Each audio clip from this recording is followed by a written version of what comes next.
Entonces vamos a dar inicio, doctora Roxana, porque yo entiendo que también usted ya está lista con su tema. Muchísimas gracias. Pues les voy a hablar un poquito de la doctora Roxana. Ella estudió la licenciatura en médico cirujano por la Universidad Autónoma Benito Juárez discúlpenme, voy a silenciar.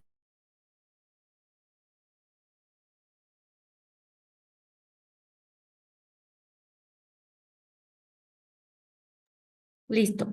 Disculpen, ella estudió la licenciatura en médico cirujano por la Universidad Nacional Autónoma de México, estudió la especialidad de medicina interna por la Universidad Autónoma Benito Juárez de Oaxaca y tiene una maestría en didáctica en ciencias de la salud por la Universidad Anáhuac y tiene certificación como médico internista en México.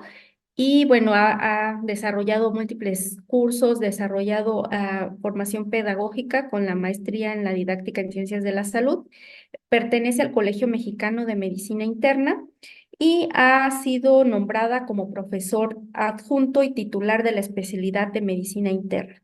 Imparte la cátedra de fisiopatología en nuestra universidad y esta vez va a ser quien va a abrir este curso y que puede ser también diplomado para todos los que tienen cédula y completen este curso de educación médica continua. Bienvenida, doctora Roxana. Hoy nos va a hablar de hipertensión arterial sistémica y las guías 2025. Gracias, doctora.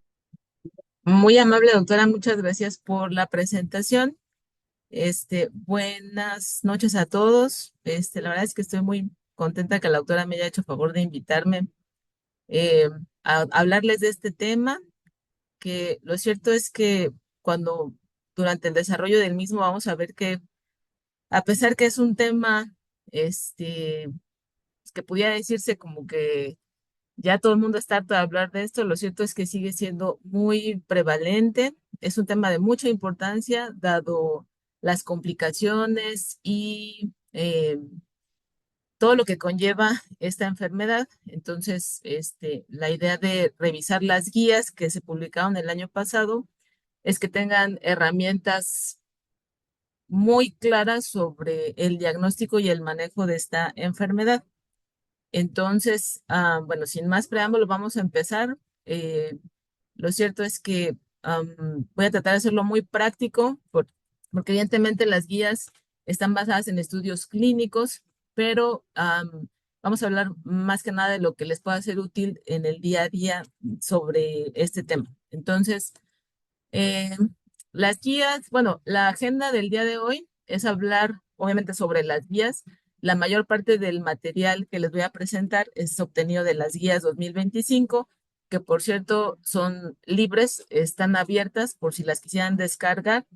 De hecho, les voy a recomendar que lo hagan, sobre todo si están interesados en ahondar en el tema. Yo por fines del tiempo, porque la verdad es que las guías son muy extensas, voy a hablar de la parte inicial, de la parte sobre todo de primer nivel, pero en las guías se ahonda mucho más sobre hipertensión arterial secundaria, sobre emergencia hipertensiva y sobre hipertensión en el embarazo. Entonces, por fines de tiempo, esa parte ya no la incluí. Si están interesados en ahondar en ese tema, yo les sugiero que las descarguen. Lo cierto es que la ventaja de las guías recientemente es que están diseñadas para que puedan ser amigables, por así decirlo, a la mayor parte de nosotros. Entonces, la verdad es que sí son ciertamente algo accesibles. Entonces, la agenda del día de hoy es hablar un poco de por qué este tema es tan importante, sobre la clasificación actual, cuáles fueron los cambios con respecto, por ejemplo, a las guías europeas, am, hablar de cuál es la importancia de la evaluación inicial o en qué nos tenemos que centrar cuando evaluamos a un paciente con hipertensión arterial, las pautas de tratamiento, que es muy importante, y en qué contexto vamos a iniciar fármacos y cuáles serían como los fármacos de primera elección según las diferentes patologías, lo vamos a comentar también. Así como hablar un poco de hipertensión arterial resistente y sobre todo criterios de referencia. Al final vamos a hablar muy brevemente un caso clínico, que es un caso clínico que de hecho recientemente vi en la consulta, entonces pienso que además se puede prestar en la consulta de cualquiera de ustedes. Entonces, sin más preámbulo, la hipertensión arterial nunca va a pasar de moda porque es el riesgo, es el factor de riesgo cardiovascular modificable más prevalente. Entonces, se considera en las guías o se considera en general en la literatura que es líder en causa de muerte e invalidez, que son dos parámetros que se evalúan en la mayoría de los estudios clínicos de los metaanálisis. Su prevalencia también incrementa con el proceso de envejecimiento. Esto quiere decir que es más frecuentemente encontrar hipertensión arterial en personas de mayor edad, a diferencia de personas más jóvenes. Y algo muy importante es que si nosotros hablamos de hipertensión arterial, tradicionalmente la asociamos con enfermedades cardiovasculares, porque sí, hipertensión arterial es un factor de riesgo cardiovascular. Sin embargo, se asocia a otro tipo de complicaciones. Entonces, ¿como cuál? Demencia. Es una de las principales causas de demencia y de deterioro cognitivo.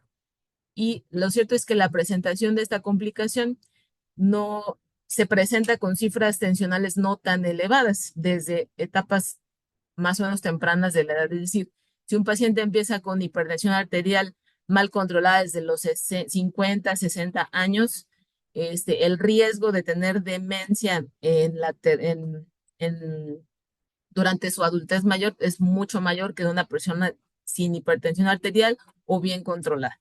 Entonces, se asocia directamente con enfermedades propiamente cardiovasculares, o sea, accidente cerebrovascular, enfermedad arterial coronaria, enfermedad arterial periférica, que en su conjunto son las enfermedades cardiovasculares, insuficiencia cardíaca, enfermedad aórtica, enfermedad renal crónica y, como les había comentado, demencia y deterioro cognitivo. Am, las categorías clínicas que se presentan en esta guía sí cambian un poco con respecto a las anteriores y sobre todo a las europeas, que son las otras guías que son de importancia en la práctica clínica. Una de las características de que se diferencia es que en estas guías de la AJA la presión arterial desciende, es decir, para el criterio de hipertensión arterial es menor. Entonces, en este contexto vemos aquí que la presión arterial normal es menos de 120, menos de 80. O sea, incluso ya la presión de 120, Te vamos 129, a dar ibuprofeno de 4 pues estás tomando 8 horas máximo.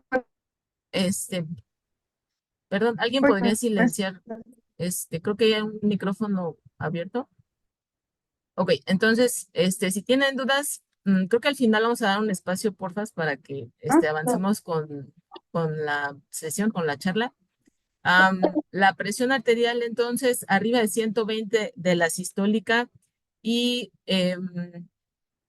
menos de 80. Bueno, la sistólica elevada por más de 120 ya se considera una hipertensión arterial alta y hipertensión arterial, la definición sería una presión arterial de 130, o sea, el límite inferior, 130 a 80 ya se considera hipertensión arterial en etapa 1. Este rango va de 130 a 139 y de 80 a 89. Este criterio bajo o esta presión arterial se determinó en este límite umbral porque hay varios estudios que sustentan que el riesgo cardiovascular se incrementa a estos niveles. Entonces, esa fue la razón o esa fue la justificación para bajarlo a este rango. La hipertensión en etapa 2 se considera arriba de 140, arriba de 90, lo cual hace un poco más sencillo la categorización y entra otro criterio que antes lo conocíamos como urgencia hipertensiva, que ese término en esta guía pasa a estar en desuso y se considera hipertensión grave o hipertensión severa. Esto son cifras de tensión o de presión arterial arriba de 180 o de 120 sin daño a órgano blanco. La definición de emergencia hipertensiva sigue siendo la presencia de órgano blanco con hipertensión arterial severa, o sea, cifras superiores a 120 de sistólica y 120 de diastólica. Entonces, si ustedes se fijan y comparan con otras clasificaciones de otras guías, está un poco más sintética y más estricta. Entonces, cuando nosotros tenemos un paciente con hipertensión arterial, ¿qué es lo que tenemos que estar pendientes o no perder de vista para su evaluación? Primero, el hecho de evaluar antecedentes para escoger el manejo óptimo para su control. Tenemos que identificar causas contribuyentes que persistan, es decir, que estén haciendo que esta presión esté alta o que me hagan sospechar de una causa secundaria, o sea, que desde el inicio me hagan pensar que este paciente está cursando con una hipertensión arterial de tipo secundario.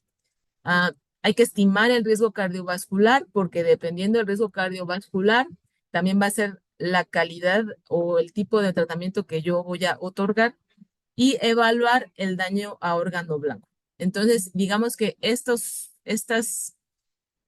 objetivos o estas metas deben de considerarse o debo de tenerlas presentes como clínico cuando esté en el contexto de la evaluación de un paciente con hipertensión arterial. Miren, honestamente, si ustedes revisan las guías, como son, pues son guías de la AJA, son guías americanas, lo cierto es que sí describen que la evaluación, el interrogatorio, el examen físico, la historia clínica es algo importante, pero la verdad es que no dan mucho al respecto porque honestamente los americanos no son muy buenos en clínica. Particularmente esta diapositiva, sí le incluía algunas cosas que nosotros los internistas valoramos en estos pacientes. Esta es la única diapositiva que no viene como tal en la guía, porque en la guía solo dice interrogatorio de examen físico, pero no dice qué. Entonces, aquí sí me gustaría puntualizar algunas cosas que nosotros los internistas valoramos en estos pacientes. Entonces, algo importante es la historia familiar, los antecedentes de familiares directos que hayan tenido hipertensión arterial. No solamente importa si sus familiares de primera línea la tienen, sino qué tan difícil ha sido controlarlos. Es decir, si sus papás tienen hipertensión y qué tantos medicamentos toman para esto. ¿Por qué? Porque si tuviera alguna hipertensión de tipo secundaria o alguna alteración en el metabolismo, por ejemplo, el sistema de angiotensina-aldosterona, pudiera ser algo familiar. Entonces, en esta parte sí es importante. La dieta es sumamente importante, ya veremos por el consumo de sodio, la baja ingesta de potasio, que es un factor que es muy importante para que se desarrolle la hipertensión arterial. Los hábitos del sueño que incluyen no solamente si el paciente puede o no puede dormir, sino incluso ahí se tiene que interrogar a su familiar, porque es muy común en nuestro medio la presencia de apnea del sueño.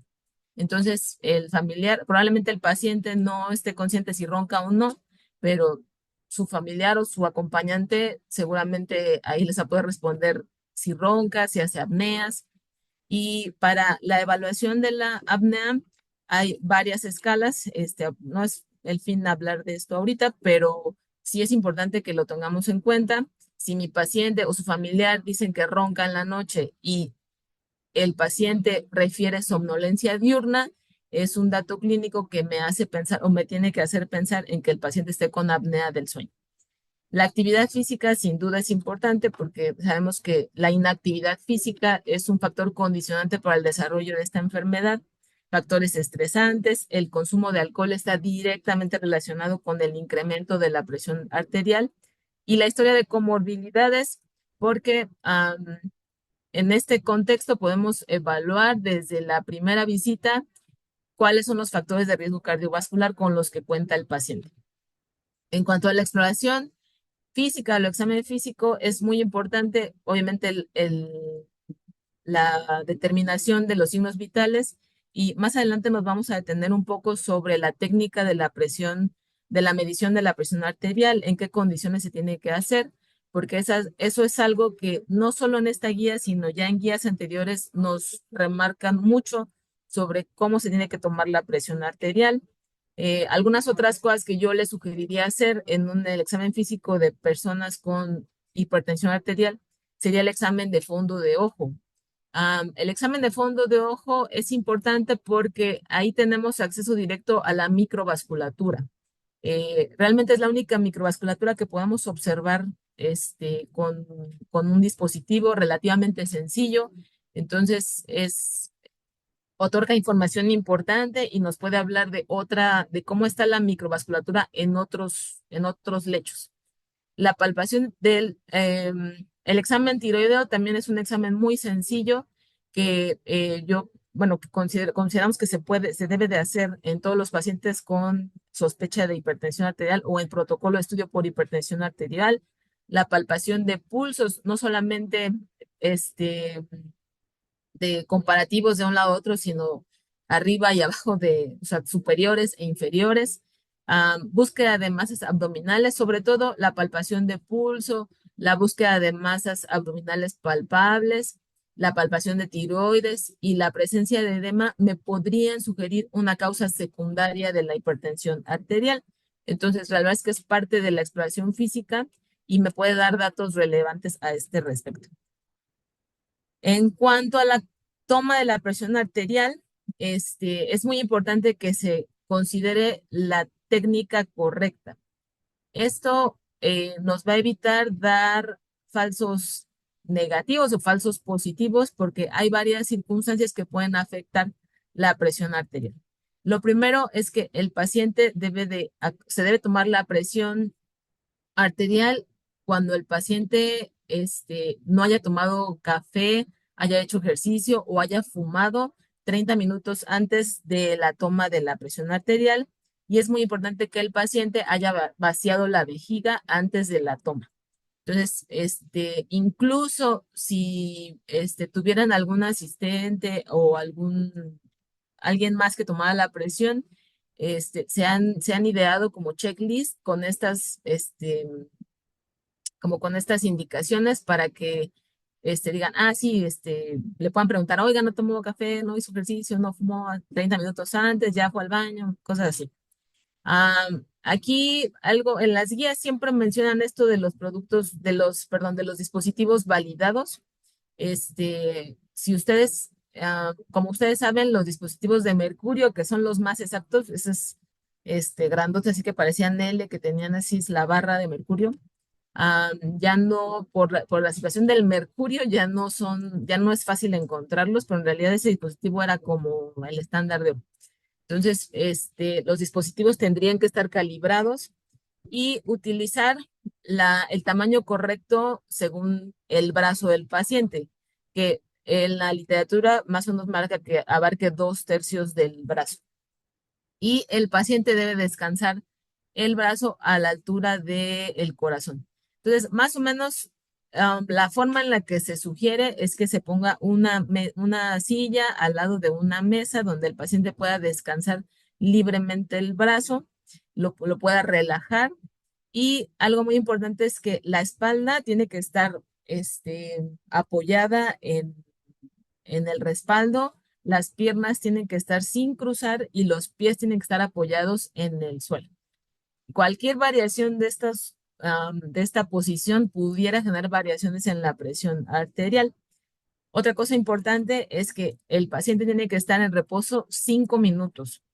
Reposo incluye que esté así sentadito sin moverse, aburrido, porque incluso lo mencionan que ni siquiera tiene que estar platicando con su médico. El paciente tiene que estar así, recargadito, con su brazo descansado. Ni el paciente ni la persona que le va a tomar la presión tienen que estar hablando. Entonces, ni tiene que estar con su teléfono, ni ninguno de los dos, pues, o sea, tiene que estar en reposo.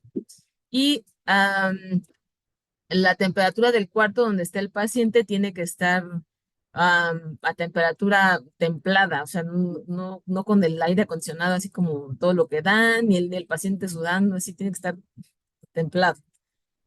La toma tiene que ser 2 tomas en 1 minuto de diferencia al menos y se hace un promedio de las lecturas. No viene en esta guía, pero viene en la pasada, y en eso no ha cambiado el criterio, que es que sobre todo en la primera visita el paciente tiene que ser evaluado en ambos brazos. Usualmente podemos tener una presión diferencial de un brazo a otro brazo de 10 milímetros de mercurio. Generalmente siempre tenemos la presión arterial más alta en uno de los dos brazos y generalmente siempre es en el mismo brazo que está más alta. Entonces, se toma en cuenta la presión del lado más alto. Si yo evalúo a mi paciente y yo sé que la presión del lado derecho es más alta, yo incluso le puedo señalar que ese es el brazo donde yo tengo que tomarle la presión y esa es la que se considera para ajuste de tratamiento y para esa es la presión que se considera para todo, pues. Entonces, obviamente cuando nosotros hagamos el chequeo de la presión arterial o el personal que tengamos tiene que registrarlo y decírselo al paciente. Ya pasando a lo que viene en la guía propiamente, estos son los estudios que se tiene que valorar o se tiene que hacer como rutina en el paciente con hipertensión de reciente diagnóstico. Cuenta sanguínea completa, electrolitos séricos, que realmente sodio, potasio, calcio no son electrolitos difíciles de conseguir. Se tiene que hacer una estimación de la función renal, ah, incluyendo la albúmina, el índice albúmina creatinina o la microalbuminuria. Ah, en este contexto hay que descartar de entrada que no tenga algún otro factor de riesgo, especialmente diabetes. Entonces se le tiene que pedir glucosa en ayunas y hemoglobina glicada. Asimismo, tiene que, no sé por qué se ve tan chiquito. ¿Será así? Sí. Tiene que descartarse diabetes, tiene que descartarse dislipidemia, o sea, realmente los laboratorios de rutina para pacientes con hipertensión arterial no solamente es para que me hablen del estado general del paciente, sino para que yo pueda ir checando qué otros factores de riesgo cardiovascular tiene, aunque él no los conozca. Entre ellos incluye la función renal, como les decía, descartar diabetes, que no tenga dislipidemias, el examen, el electrocardiograma, ya que con un electrocardiograma podemos determinar o por lo menos sospechar si el paciente ya tiene cambios crónicos a nivel ventricular mediante la determinación de el Sokolov, algunas escalas que podemos medir para ver si tiene hipertrofia de ventrículo izquierdo, que ya implicaría otro tipo de análisis. Y la otra cosa muy importante es el estudio de la tiroides porque es una patología muy común. Específicamente, la guía nos marca la hormona estimulante de tiroides, o sea, TSH. Con TSH sola, nosotros podemos determinar si el paciente ya tiene alteración en la función tiroidea. Una TSH suprimida me hablaría de que la tiroides está funcionando más de lo normal, o sea, un estado de tirotoxicosis o de hipertiroidismo, y una TSH muy alta me hablaría de que el paciente está hipotiroideo. Ambas enfermedades son causa de hipertensión arterial, entonces, en este caso secundaria. Entonces, con estos estudios que son relativamente sencillos y fáciles como de acceder, yo puedo estimar bastantes cosas, me dan bastantes datos. Lo siguiente importante, una vez que yo ya vi a mi paciente, lo interrogué, lo exploré, ya le pedí sus estudios, es cómo lo voy a monitorizar fuera de casa. Entonces, Am, previamente había estado muy centralizado en la obtención de registro con mapa, que es, digamos que sería lo que hacemos en castellano, pues, o sea, que es la monitorización, por un método, digital, o sea, el mapa se le pone un dispositivo al paciente que va a estar midiéndole la presión 24 horas. De hecho, sigue siendo el estándar de oro, solo que en esta guía ya le dan un poco más de importancia a la monitorización que el paciente hace en casa. Entonces, las ventajas del mapa es que va a otorgar cifras de presión arterial media, o sea, el registro lo hace durante las 24 horas y obviamente me señala la presión durante el día y durante la noche. Me va a determinar la relación en la presión arterial durante todo el día, incluyendo los ritmos circadianos de la presión. Esto es muy importante porque lo normal es que el paciente esté a lo mejor con la presión arterial durante en el periodo diurno, o sea, durante el día, esté un poco más alta y cuando el paciente se vaya a dormir, la presión descienda. Ese patrón se conoce como patrón Dipper y es un patrón normal.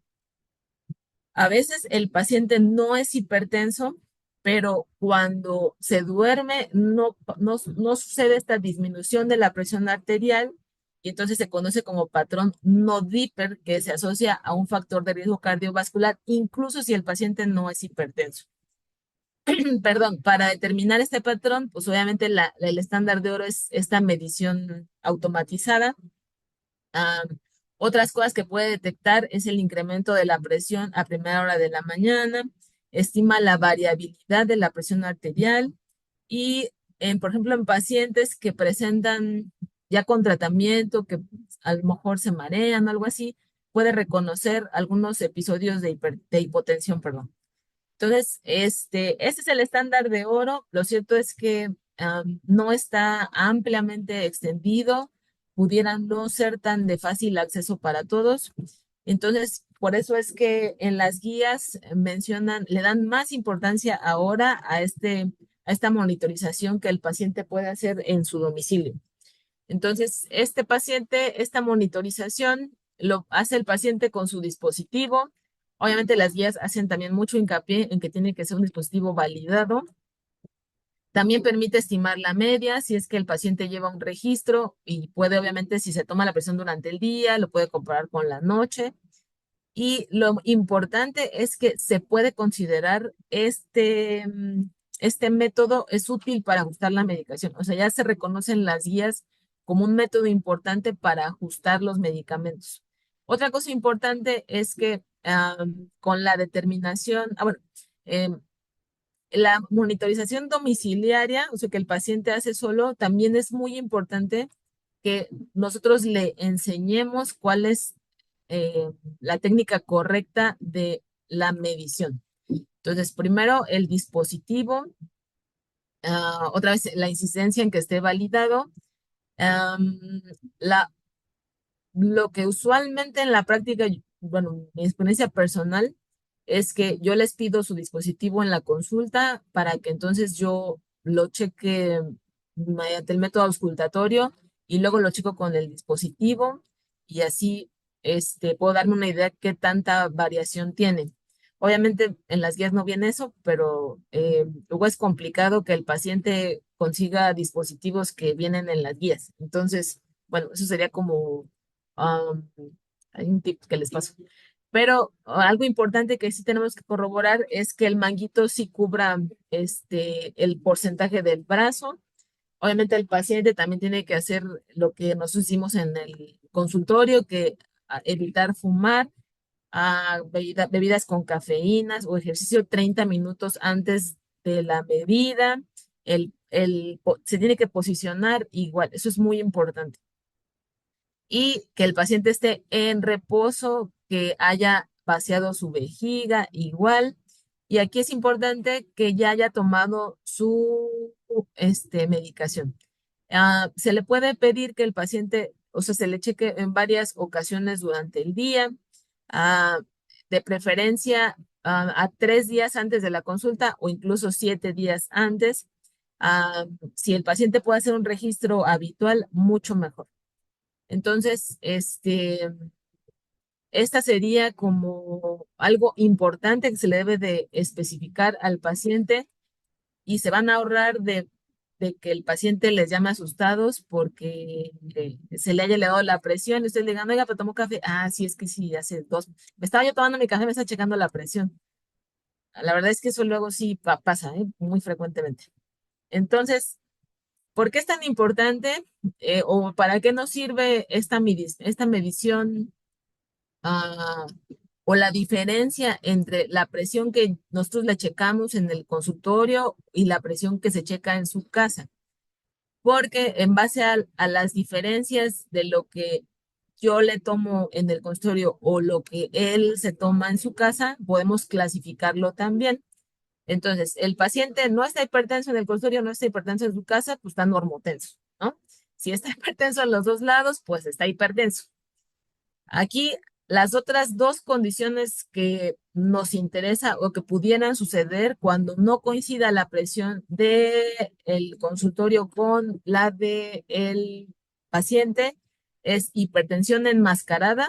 Eso es que yo le tomo la presión, está normal, pero él se la toma en su casa y está hipertenso, lo cual amerita tratamiento. Y la hipertensión de bata blanca, que es que cuando nos va a ver al consultorio se estresa, se hipertensa, pero realmente en su casa está bien. Entonces, esos son circunstancias que tenemos que tomar en cuenta porque la hipertensión enmascarada se trata, porque está asociada con aumento de riesgo cardiovascular, pero la hipertensión de bata blanca no. Entonces, sí sería importante, sí es importante determinar estas variaciones. Entonces, miren, una vez que ya evaluamos a nuestro paciente, le pedimos estudios de laboratorio, le enseñamos cómo debe monitorizarse, nosotros tenemos que valorar si ese paciente puede seguir siendo visto por nosotros o se tiene que referir para protocolo de estudio un poco más amplio. Entonces, ¿en qué pacientes debo sospechar que tienen hipertensión secundaria? Pacientes que desde el principio debuten con la presión muy alta, que el paciente tenga hipertensión arterial resistente a tratamiento. Esa definición se refiere a que el paciente tenga 3 antihipertensivos a dosis máximas y que uno de ellos sea un diurético y que a pesar de que tenga esos medicamentos, el paciente siga hipertenso, siga sin metas de tratamiento, que tenga un inicio súbito de hipertensión, que previamente el paciente haya estado controlado, o sea, ya se conozca con hipertensión y que esté con su manejo bien y que el paciente se haya conocido como controlado y que de la nada se le haya subido la presión. Eso también es un criterio de sospecha. Inicio temprano de hipertensión, que para fines de sospecha de hipertensión secundaria es menos de 30 años. La hipertensión diastólica en adultos mayores, esto es porque los adultos mayores hemodinámicamente tienen las arterias muy endurecidas y el patrón de hipertensión que tienen habitualmente es hipertensión sistólica aislada. Eso quiere decir que tienen hipertensiones arteriales sistólicas muy altas, arriba a lo mejor de 170, 180, con diastólicas muy bajas, 90, 80, 70. Entonces, ese es el patrón hemodinámico habitual en pacientes adultos mayores. Si un paciente adulto mayor empieza a subirse la diastólica, eso no sería como el comportamiento habitual. Y la otra cosa que tenemos que considerar para valorar si requiere otro protocolo de estudio es que el paciente ya me presente un daño orgánico y realmente el tiempo de diagnóstico de la hipertensión haya sido muy corto, o sea, que esté desproporcionado. Entonces, esto también me haría pensar que el paciente o tiene una causa que está haciendo que esta presión esté progresando o las complicaciones de la hipertensión arterial están progresando muy rápidamente, y me daría la necesidad de buscar otra causa. Entonces, aquí está un algoritmo que viene en la guía. Entonces, aquí viene lo que les comentaba, de en qué pacientes pensar en hipertensión arterial secundaria. Aquí hay otros datos clínicos que me harían pensar, por ejemplo, la hipocalemia no provocada o excesiva, que el paciente tenga, esto me hará pensar en hiperaldosteronismo, que tenga insomnio o que esté muy somnoliento durante el día, en apnea del sueño, que tenga un nódulo adrenal. Eso es como un incidentaloma. La verdad es que eso no es muy común, pero pues también. Historia de que haya hecho un EBC, un accidente cardiovascular, o historia familiar de hiperaldosteronismo primario, porque ahí se asocia con enfermedades genéticas. Entonces, si no tiene nada de esto, o sea, nada de los que les comenté en la diapositiva anterior, y estos que serían datos específicos de enfermedades que dan hipertensión arterial secundaria, no está indicado que yo le busque, ¿no? Si sí, entonces por frecuencia la guía nos marca que lo primero que habría que descartar sería hiperaldosteronismo primario. La verdad es que en la práctica es más frecuente ver apnea del sueño. Los factores de apnea del sueño son obesidad, cuello gordo, o sea, cuello ancho. Entonces, y es muy frecuente en nuestro medio. Pero bueno, para fines de la guía, la guía dice que hiperaldosteronismo. Si el test de hiperaldosteronismo sale positivo, pues entonces habría que valorar la referencia.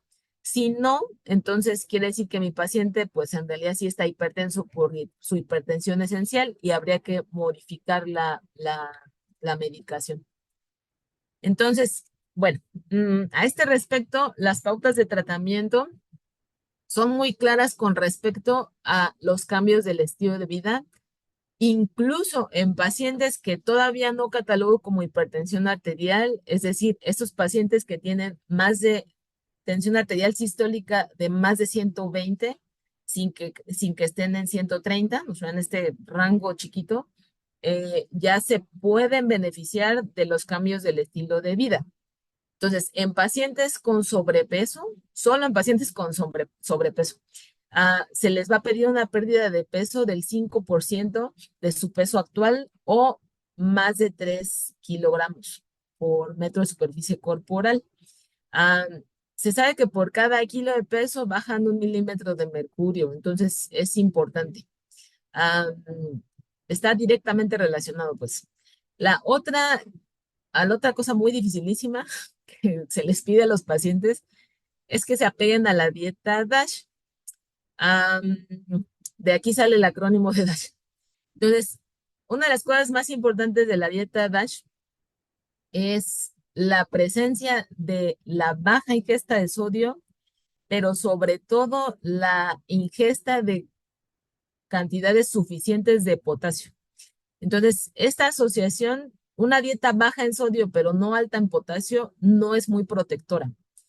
Entonces, tiene que ser esta combinación de una dieta baja en sodio, dice no más de 2,3, así como, pero idealmente de 1,5 gramos por día. Y de potasio de 3,5 a 5 gramos. Bueno, aquí son miligramos, perdón. Entonces, estas son las recomendaciones de la dieta DASH. Básicamente es comer hartas hierbitas y hartas verduritas y frutas y semillas y cereales enteros. Entonces, esta parte es importante. El ejercicio aeróbico de más de 150 minutos por semana e incluir el ejercicio de resistencia de 2 días a la semana. Esto no solo por la hipertensión como tal, sino porque el músculo protector es protector cardiovascular. Entonces, mientras más músculo tengamos, eh, no solamente en edades tempranas, sino ya incluso para la vejez, no sé cómo suena medio feo, pero digamos que en pacientes de la tercera edad, el músculo les ejerce protección neurológica, les ejerce protección cardiovascular. Entonces, esta parte es muy importante. Y la abstinencia de alcohol, aquí las guías son categóricas, pero dicen, bueno, si el paciente no puede dejar de tomar, entonces por lo menos que le baje, pues sí. Y entonces lo que sea, lo menos, así lo que dice, bueno, te doy chance, pues, es que en mujeres beban menos de una bebida, pues menos de una bebida, pues no es, ¿no? Pero bueno, así dice la guía. Y menos de dos para hombres. Entonces, am, esto es cuando los pacientes, pues de plano es como complicado que no tomen alcohol y se les da esa recomendación. Entonces, ah, esta otra diapositiva es importante porque nos dice cuándo va a iniciar este tratamiento. Entonces, el paciente tiene en promedio una presión de 140/90. Si inician antihipertensivos, Se inicia tratamiento no solamente para prevenir problemas cardiovasculares, sino para prevenir que la hipertensión avance. Sin embargo, si el paciente no tiene esta cifra, yo tengo que valorar cuáles son los factores de riesgo cardiovascular, si tiene factores de riesgo, obesidad, tabaquismo, dislipidemia, etc. O si ya tiene complicaciones secundarias a la hipertensión, falla cardíaca, etc. Si lo tiene, el paciente inicia tratamiento ah, para reducir la presión bueno, más bien sobre todo, no necesita llegar a 140/90. Si el paciente está más de 130/80 en presencia de antecedentes de importancia, se le inicia tratamiento. Si el paciente tiene diabetes o se le determina el riesgo cardiovascular y lo tiene un riesgo cardiovascular a 10 años de más del 7.5, también inicia tratamiento con cifras tensionales de 130/80. Entonces, ¿cuál sería el resumen de esto, de esta diapositiva? Para pacientes sin antecedentes, solamente con hipertensión arterial, se puede iniciar tratamiento con cifras mayores a 140/90, tratamiento farmacológico. Tratamiento, medidas, cambios higiénico-dietéticas se les da a todo mundo, pero para pacientes con eh, tratamiento farmacológico, si no tiene ningún otro antecedente, se puede dar a cifras mayores de 140/90. Pero si el paciente tiene o algún otro factor de riesgo cardiovascular o alguna condición clínica de enfermedad cardiovascular presente, entonces se les ofrece tratamiento con 130/80. Ah, ok. Eh, en este contexto, ¿cómo se inicia tratamiento o cuál sería la pauta que nos ofrece la guía? En pacientes con estadio 2 de hipertensión, que sería más de 140/90, se puede iniciar antihipertensivo, una combinación fija con dos agentes de primera línea. Los agentes de primera línea son tiazidas, IECAS o ARAS, ahorita vamos a ver esta diferencia, y calcio antagonistas. Entonces, estos cuatro grupos farmacológicos se consideran los agentes de primera línea, que realmente serían como tres porque no se pueden combinar IECAS y ARAS, o sería tiazidas, IECAS o ARAS y calcio antagonistas. En adultos con hipertensión estadio 1 se inicia cuando se tiene que iniciar, es decir, si tiene factores de riesgo. Se puede valorar iniciar solo un medicamento, pero hay que valorarlo para ver si se controla con eso o se ajusta, o se titula, pues. Y algo muy importante es que no se combinan IECAS, ARAS o inhibidores de renina. Entonces, aquí, chis, los brechis. Ah, tuve una cosa, chispas. Estoy teniendo problemas técnicos en este momento. Permítanme un segundito. Sí, doctora. Perdón, perdón. Es que esta cosa no. Ay, perdón, perdón, perdón.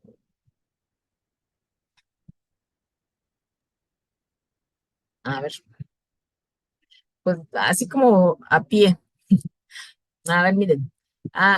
Uno de los grupos más importantes son las tiazidas. Entonces, las tiazidas incluye clortalidona, hidroclorotiazida e indapamida. Son bastante buenos. De ellos, lo más potente es clortalidona. Ah, Aunque la mayor parte de los medicamentos que se presentan en la industria se combinan hidroclorotiazida, pero clortalidona es muy buen medicamento.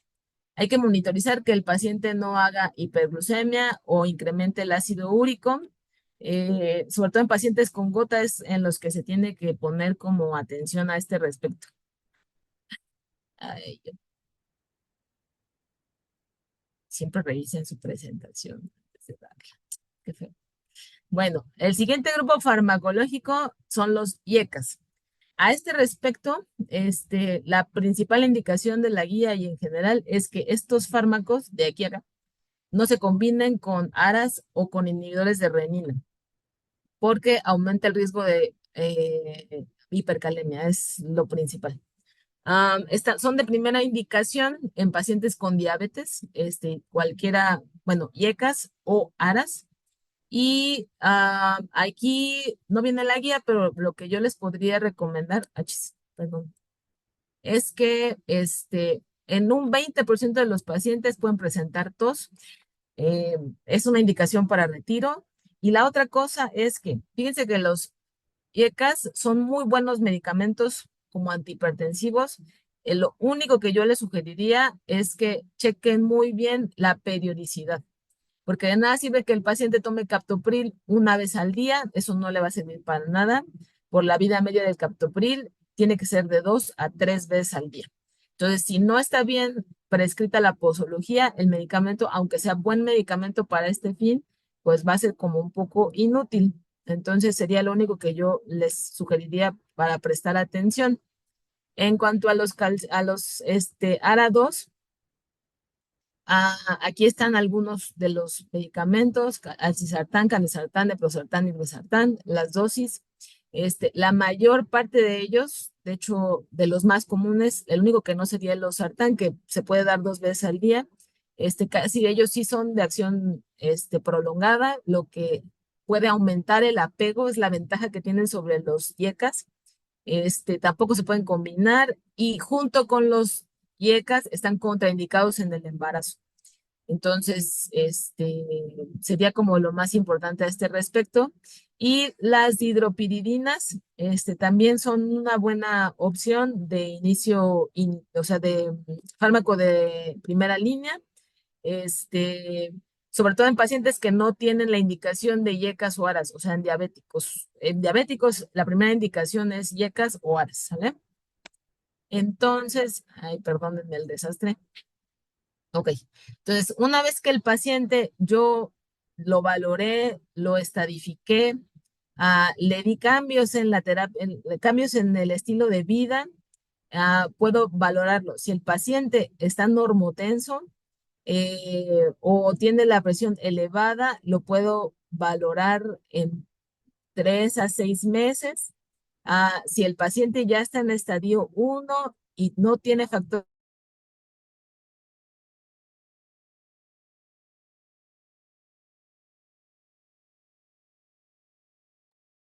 Se congeló, doctora, su cámara. ¿Escuchan, verdad? Se dejó de escuchar, doctora, como Perdón. 2 minutitos. Ok. Ay, pues según yo estoy aquí por eso. Este, entonces, no sé si ya están viendo esta tabla, esta gráfica. Sí. Ok, entonces, como les comentaba, si el paciente no tiene la presión arterial arriba de 140 y no tiene factores de riesgo, pudiera yo no darle tratamiento y revalorarlo.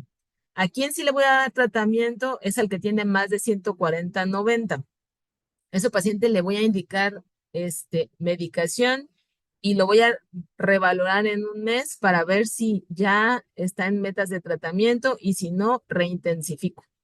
Y una vez que yo ya llegue a las cifras metas de tensión arterial, entonces ya lo puedo valorar cada 3 a 6 meses.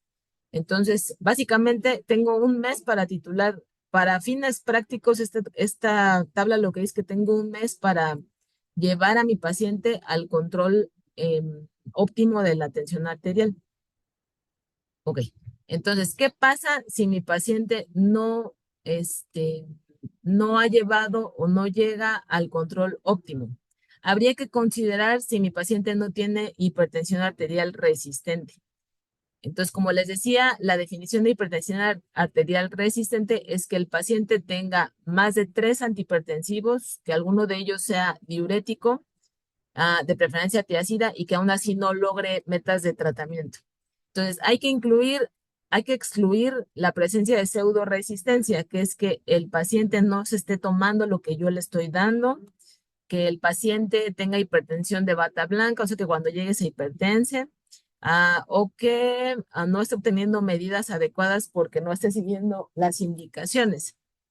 Entonces, hay que ver si no hay algún factor del estilo de vida que esté contribuyendo a que el paciente tenga la presión elevada.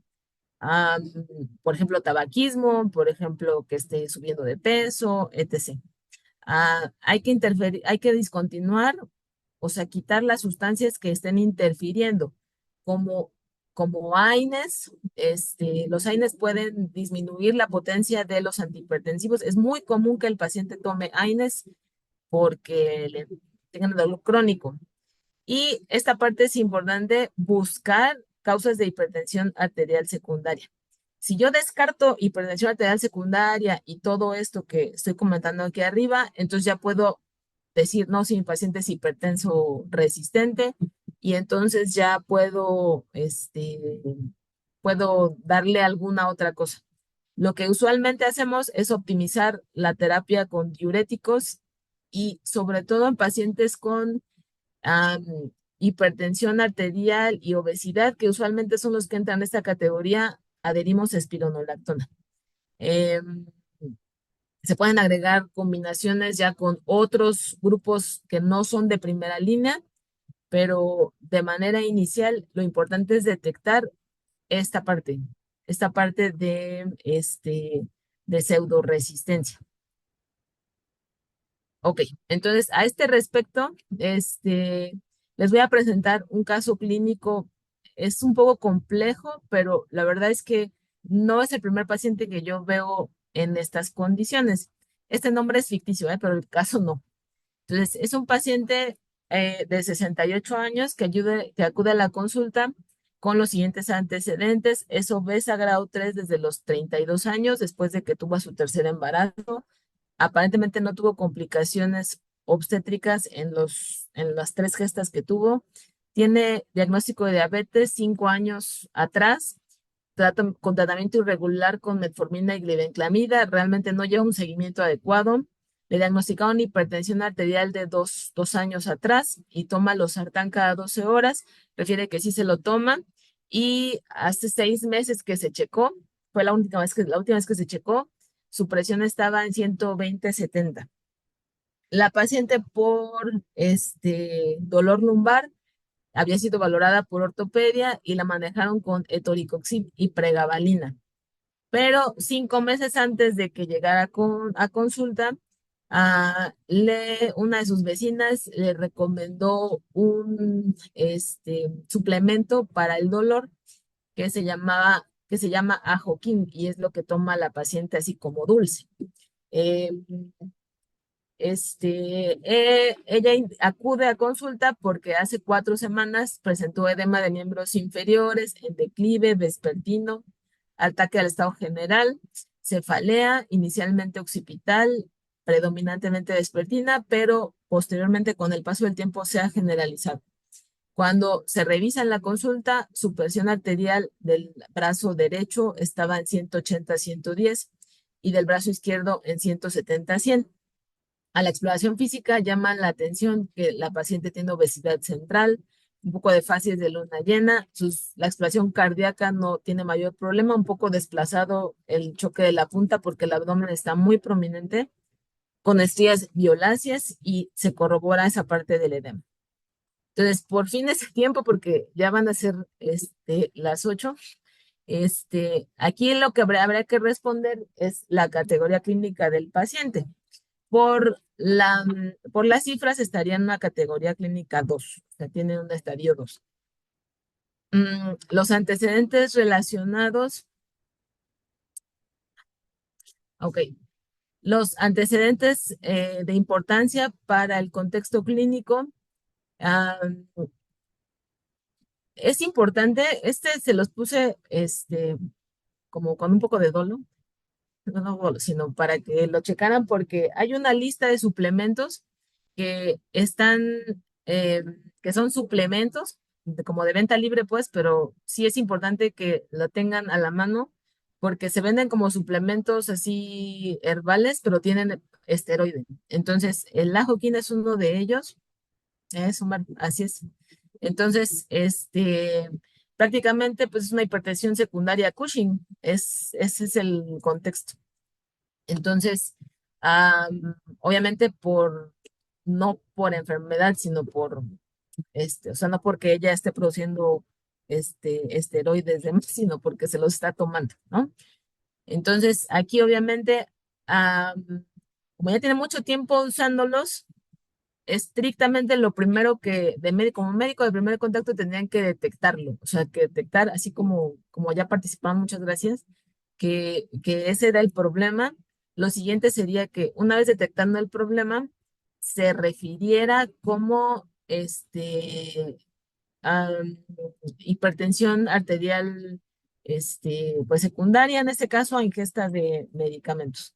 Entonces, por ejemplo, para esta paciente, como internista, si a mí me llega, obviamente se suspende el suplemento, pero desafortunadamente no se puede quedar sin el esteroide. De hecho, se te le tiene que dar una dosis de reducción porque ya, como ya tiene muchos meses tomando esa cosa, se le suprime el eje y entonces prácticamente lo que se tiene que hacer es una reducción progresiva del esteroide, obviamente ajuste de antihipertensivos y ajuste de todo lo demás, porque así como se elevó la presión, seguramente también debe tener descontrol importante de la glucosa.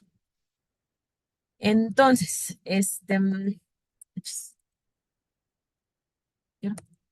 ah, ok. Entonces, como les comenté, la guía es muy extensa, abarca también emergencia hipertensiva e hipertensión gestacional.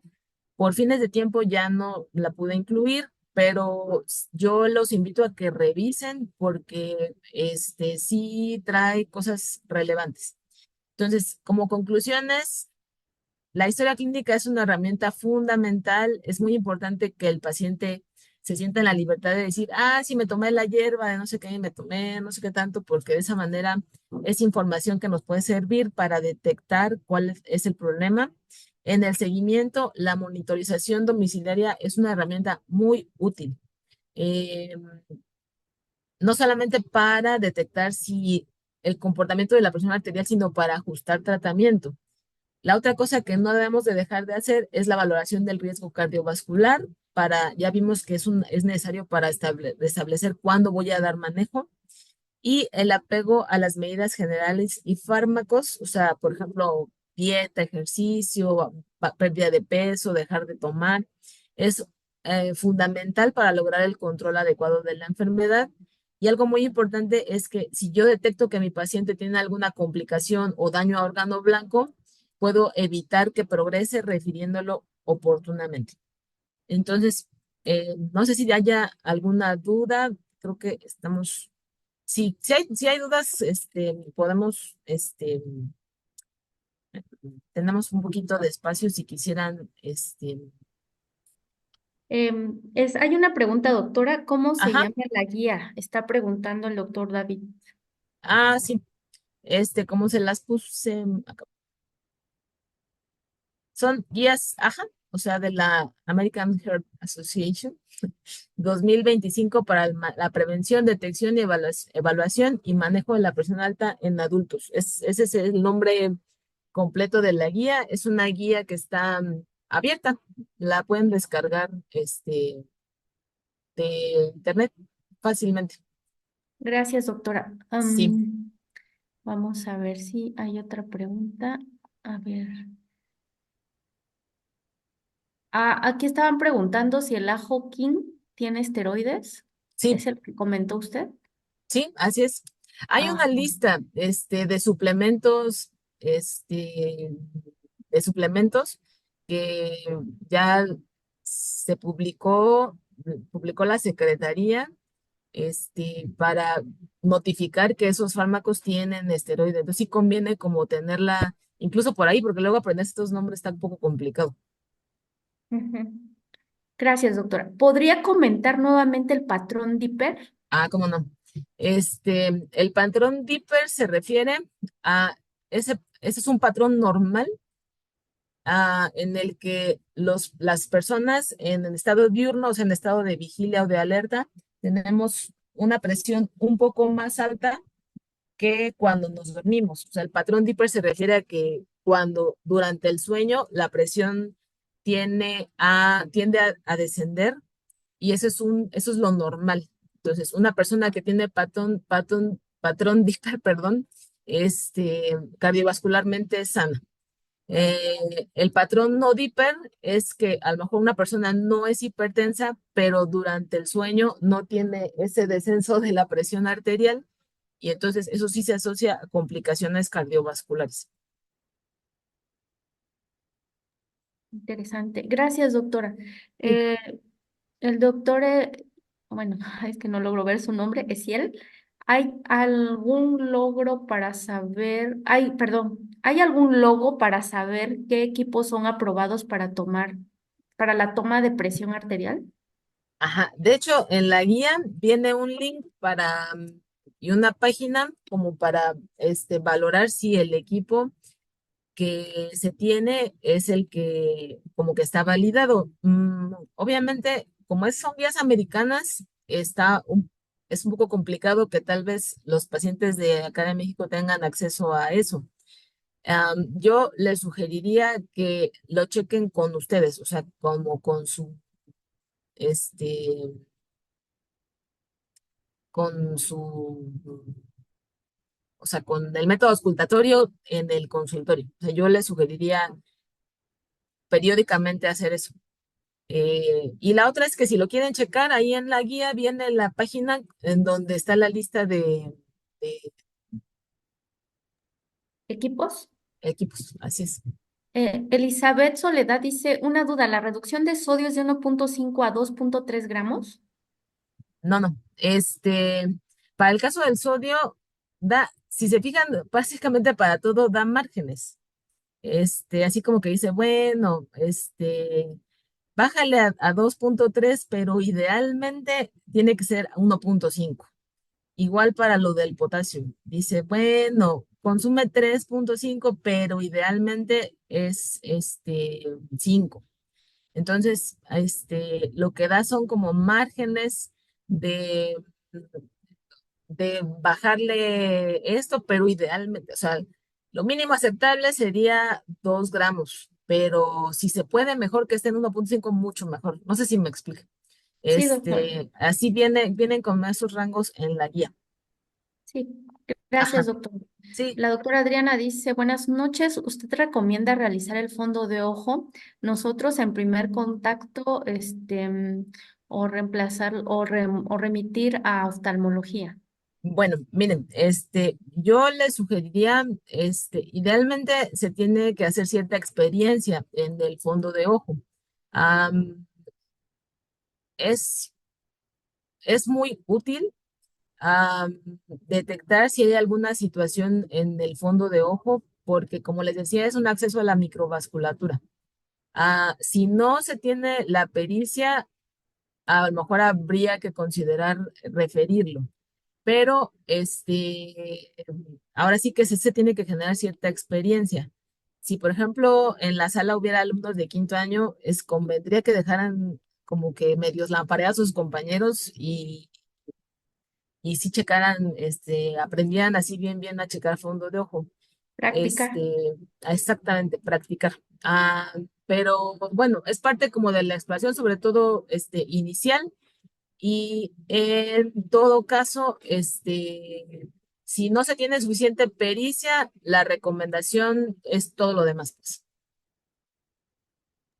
Gracias, doctora. Dice, en pacientes con estadio 1 y bajo riesgo cardiovascular, ¿usted suele iniciar fármacos o prefiere insistir primero en cambios de estilo de vida? De hecho, parte de lo que dice la guía es que en ese contexto se puede iniciar cambios en el estilo de vida, y eso sí, revalorar.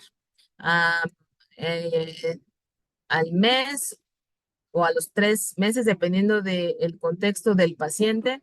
Si es un paciente sin patología, se puede ir a 3 meses. Porque estrictamente, por lo menos para fines de la guía, no tiene indicación, o sea, de iniciar tratamiento. Eh, Así que ese es, digamos que, lo que está ofreciendo la guía como recomendación y sí es correcto. O sea, pues está validado en base a varios estudios. Sí, gracias, doctora. Sí, Andrés Ramos dice, buenas noches, disculpe. Había leído que en la medición correcta de la TA se sugiere poner al paciente de pie para descartar insuficiencia autonómica como causa de elevación de TA. ¿Considera que es correcto? bueno, de hecho en la guía no es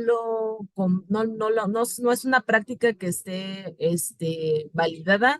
De hecho, para o sea, específicamente para alteraciones o disautonomías, este, primero eso es como se hace un protocolo de estudio específico. Habría que ver en qué contexto nosotros vamos a sospechar que el paciente esté con disautonomía, si hace episodios de hipotensión o si se hace picos de hipertensión. Y en todo caso, en ese respecto, sería más bien vigilarlo con mapa, o sea, con un método automatizado para vigilancia de la presión arterial, para que entonces el paciente esté monitorizando automáticamente durante las 24 horas y entonces determinar en qué momento hace episodios de hipotensión. Gracias, doctora. Dice, las ventajas de la terapia farmacológica combinada, supongo que eso preguntan porque no pusieron signo de Ajá, interrogación. son bastantes. De hecho, la ventaja es que al combinar fármacos mejoras el apego. O sea, no es lo mismo que el paciente se tome dos pastillas. O sea, psicológicamente es bien chistoso. Los pacientes sienten así como muy feo tomar dos pastillas, aunque se las tomen juntas, pues. Entonces es siempre mejor, la mejoría del apego es muy importante, por eso es que los fármacos nuevos que van saliendo siempre son o en combinaciones o su posología es una vez al día para mejorar el apego. Entonces, la terapia combinada, una de las ventajas más importantes es mejorar el apego. Y sobre todo en pacientes con estadio 2 es el de primera elección, terapia combinada. Gracias, doctora. Sí. Posterior a la primera revisión de fondo de ojo, ¿cada cuánto tiempo recomienda que se realice? Ah, dependiendo de los factores de riesgo cardiovascular, si el paciente se controla, si el examen de fondo de ojo es normal y el paciente logra un control adecuado, se puede hacer anual. Realmente no, en la guía como tal no lo menciona, ¿eh? O sea, de hecho, por eso les comenté que esa parte de la exploración sí fue como una cosa que yo les quise sugerir, pero realmente en la guía no comentan, lo comentan de hecho en otras guías, pero en esta en particular no. Este, pero pues digamos que ese sería el criterio si el paciente logra control. Si el paciente no logra control, yo le sugeriría referencia o eh, con el internista para que entonces vea como que cuál es la causa del descontrol y también cheque factores de riesgo cardiovascular o hipertensión arterial secundaria. La doctora Xochitl dice si se sugiere la suplementación con potasio. Sobre todo en personas que no logran ingerir las cantidades recomendadas. Es en donde sí, e incluso en las guías avalan esta suplementación con sodio que no tiene cloruro de sodio. O sea, hay sodio que no es cloruro de sodio en el mercado que nada más sabe a sal, pero no es sal. No sé si me explico. Y en la guía dice que pues es mejor tomar eso que tomar sodio. Entonces, sí, sí se puede. No Sí, solamente la suplementación con potasio, en dado caso de que el paciente no logre los miligramos necesarios, sino la suplementación con sodio que no es cloruro de sodio. Y nada más que en caso de la suplementación con potasio hay que vigilar si sobre todo si se están dando diuréticos, perdón, IECAS o ARAS, hay que vigilar este, que no hagan hipercalemia. sí. Buenas noches, una aportación. En esta página pueden checar los monitores validados. Bueno, aquí alguien, la doctora Ah, qué Verónica, amable, gracias. nos mandó para, ajá, ahorita checan, por favor. Dice otra pregunta, se menciona en la guía el hiperaldosteronismo primario subdiagnosticado. ¿En Así qué es. pacientes recomienda usted, qué? Ay, es que no. Pedir renina y aldosterona en primer nivel. Ajá. De hecho, si el paciente no tiene datos que sugieran hipertensión arterial secundaria, no se les busca, ¿eh? O sea, incluso nódulos suprarrenales, hay veces que se detectan por otros métodos. A veces el paciente hace una tomografía por otra cosa que no tiene que ver con la presión y sale ahí el incidentaloma, o sea que sale la presencia del nódulo. Si el paciente previamente no tiene datos que me hagan pensar en hipertensión arterial secundaria, la verdad es que la búsqueda intencionada no está justificada, justo porque hay nódulos que no son productores y no tiene mucho sentido como que hacer la pesquisa si no hay este pues justificación. Está bien, doctor. Joel José Mendoza dice, las guías 2025 agregan análogos de ¿Cómo no? GP1 y GS1T2 para tratamiento hipertensivo. No sé si fue pregunta. Sí, de hecho sí, no para el tratamiento como tal antihipertensivo, pero en pacientes con diabetes e hipertensión, por ejemplo, si el paciente tiene esas dos comorbilidades, yo ahí se le sugiere que sí inicien ese tratamiento, o sea, para la diabetes. Está Entonces, bien, ¿por doctor. qué? Porque así dándole ese manejo para la diabetes, probablemente también se beneficie de sus efectos antihipertensivos. Y, por ejemplo, en el caso de los análogos de GLP-1, también ahí hay un apartado especial para pacientes con obesidad.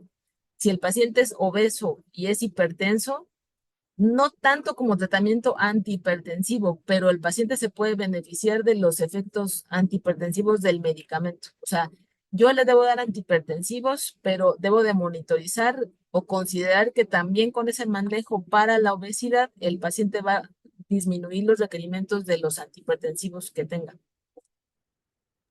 Muchas gracias, doctora. Pues ya son todas las preguntas y Sí, pues le agradecemos todo su tiempo, y toda esta plática tan bonita que nos dio y tan bien explicada. La verdad está muy, muy claro todo y pues le agradecemos su ponencia, de doctora, y nada, está doctora. grabada. Y pues nos Buenas noches a despedimos de todos. usted, doctora. Muchísimas gracias y voy a Hasta pasar luego. a recibir a la doctora Gema. Por favor, no Claro. se vayan porque aparte va a haber la evaluación. Muchas gracias, doctora. Adiós. Y pues Hola, ya está aquí la doctora Gema Hernández Bernardino, que es nuestra directora actual y quien les va a dar la bienvenida a este curso diplomado a todos ustedes. Por favor, doctora, queremos verla. gracias. Hola, muy buenas noches a todas y todos. La verdad es un gusto ahorita que entré. Una disculpa, no pude estar a las 7 en punto para hacer la inauguración formal. La verdad es que estuve oyendo parte de la plática de la doctora Roxana y bueno, ponentes de este nivel vamos a tener durante este diplomado que muy entusiastamente la doctora Nancy Hernández ha hecho para todas y todos ustedes, egresados, alumnos de la UAPJO y también de las universidades hermanas. La verdad es que el conocimiento es para todos, beneficiados por ser nuestros pacientes y obviamente las y los oaxaqueños. La verdad es que este primer módulo está conformado por temas importantes basados en las causas de morbimortalidad y tratamos de hacer estas pláticas dirigidas a ustedes, que son los médicos de primer contacto. La salud es primordial para evitar comorbilidades. Entonces, la verdad es que agradezco el entusiasmo de todos ustedes. Vi que están conectados casi 200 participantes, 195, y la verdad es un gusto para la Facultad de Medicina, que es su casa y que siempre va a ser su casa para todos los egresados de ahí. Les quiero comentar que próximamente vamos a tener nuestra plataforma de seguimiento de egresados y vamos a tener muchos beneficios para que pues sigan ustedes siendo son, y la verdad es que la UAPJO y nuestra facultad se está esmerando por que todos ustedes tengan esta actualización continua. estamos haciendo convenios de colaboración con los diferentes colegios, consejos de médicos generales para que nuestros alumnos también tengan un beneficio, puedan estar certificados, estén a la par de cualquier universidad. Y la verdad es que estábamos viendo con la doctora Nancy la remembranza de este primer módulo. Ella seguramente una vez que pase este examen, pues les va a recordar nuevamente cuáles son los requisitos. Muy importante que estén todos ustedes y así la verdad es que todas las dudas que tengan, así como le hicieron hoy a la doctora Roxana, porque a veces leemos las guías, pero ya cuando tenemos al paciente dicen que hay enfermos, no enfermedades, ¿no? Y el mismo medicamento le puede hacer bien a un paciente, pero le puede hacer mal a otro. De repente tenemos esos casos problema y la verdad es que en esta plataforma que vamos a abrir para todos ustedes, pues van a poder ustedes hacer preguntas, nosotros las vamos a estar viendo, van a tener respuestas y pues muchísimas gracias, de verdad, de todo corazón, la facultad alaba y valora todos estos cursos que hacen y agradezco de manera personal a la doctora Nancy por estar al pendiente y obviamente a la doctora Roxana por ser quien inaugura este primer diplomado de educación médica continua para médicos de primer contacto. La verdad es que muchísimas gracias, un aplauso para todas y todos ustedes y pues doctora Nancy, gracias por permitirme darles estas palabras y seguramente estaremos conectándonos y estaremos viéndonos posteriormente. Muchísimas gracias y mucho éxito en esta evaluación y buenas noches a todas y todos. Muchísimas gracias. Un Gracias, abrazo. doctora Gemma. Gracias por sus palabras y pues en este momento les van a llegar ya, hacer llegar el QR, el link para que hagan su examen y pues ya ven, van a tener un tiempo para resolverlo, por favor. Y acuérdense que nada más va a ser media hora a partir de el término del examen. Pensaba yo dar otro tipo de explicaciones, algo muy importante que se les dijo cuando se inscribieron. Entonces, yo creo que, bueno, en lo que les manda Andy el link de su evaluación, porque creo que todavía no lo ha mandado, bueno, aquí está. Las reglas ya se las está mandando Andy, que todas las reglas ya se las puso y yo pensaba ponérselas en un PowerPoint, pero ya es un poquito tarde y también ustedes tienen que contestar su evaluación. Entonces, prácticamente yo creo que ya no les voy a poner.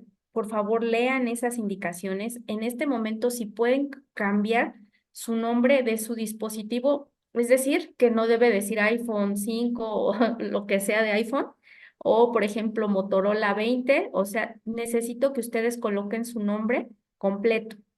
Puede ser que haya dos Manueles y si solo ponen Manuel, pues no sabemos qué Manuel es. Entonces vamos a hacerle el cotejo con sus evaluaciones y por lo tanto tiene que coincidir su nombre, por favor. Entonces, les repito, ya no les voy a compartir porque realmente son solo las reglas que ya la asistente a la licenciada Andrea les hizo llegar en este momento y pues gracias a ustedes, sobre todo por estar aquí en este primer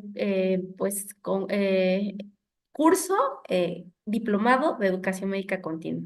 Entonces, por lo mismo que hay muchas peticiones respecto a que muchos no están en el chat de difusión, he creado un chat de Telegram. El chat de Telegram va a incluir muchas más personas. Entonces, vamos a migrar a todos los que están en el chat de WhatsApp para que por favor le den link, digo, le copien al QR, al código QR, y también les voy a mandar a Andy, ahorita se los voy a mandar, por si no pudieron escanear el código QR, el link, para que ustedes vayan ingresando a este chat, que va a ser nuestro chat con el que yo voy a tener que comunicarme con ustedes, tanto para el diplomado como para otros eventos. Entonces ya así va a ser como más fácil la comunicación con todos ustedes. Disculpen para las personas que no estaban en el chat de difusión, que era la primera vez que se habían conectado y que pues para ustedes representó un problema porque no tenían forma de recibir, a lo mejor no enviaron correo y entonces no les llegó el link y ese era algunas personitas que estuvimos toda la mañana contestándoles a ustedes, a todos, la verdad es que traté de responder a todos los que se pudieran, pero y enviarles a tiempo para que pudieran estar en esta primera plática, no perderse ninguna, entonces ya los dejo para que se concentren.